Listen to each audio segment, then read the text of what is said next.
तर तुम्ही हे जे बघताय हे आहे कोल्हापूर जिल्ह्यातील बालिंगे गावचं कचरा व्यवस्थापन।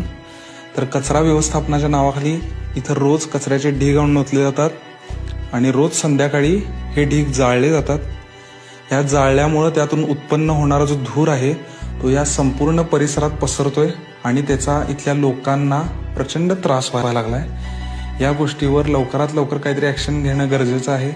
मी स्वतः बऱ्याच वेळा या गोष्टीच्या बाबतीत तक्रार नोंदवली आहे, पण ह्यावर कुठल्याही प्रकारची कारवाई झालेली नाही आतापर्यंत। ह्या ढिगाच्या शेजारीच तुम्ही MSEBचं ऑफिस बघू शकताय। तिथं रोज कर्मचारी येऊन काम करतात। ते ह्या धुरामध्ये कशा प्रकारे काम करत असतील मला खरंच आश्चर्य वाटतंय। हा कचऱ्याचा ढीग कोल्हापूर ते गगनबावडा NH 166G या राष्ट्रीय महामार्गाच्या शेजारी आहे। बालिंगाच नाही तर आजूबाजूच्या जवळपास बऱ्याच गावामध्ये अशा प्रकारेच कचऱ्याचं व्यवस्थापन होतंय।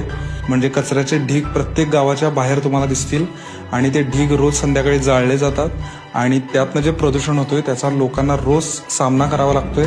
तर ह्या गोष्टीवरती लवकरात लवकर काहीतरी कृती झाली पाहिजे आणि हा व्हिडिओ जास्तीत जास्त लोकांपर्यंत पोहोचूया। जिल्हाधिकाऱ्यांपर्यंत हा व्हिडिओ गेला पाहिजे आणि त्यांनी पण या गोष्टीची दखल घेतली पाहिजे।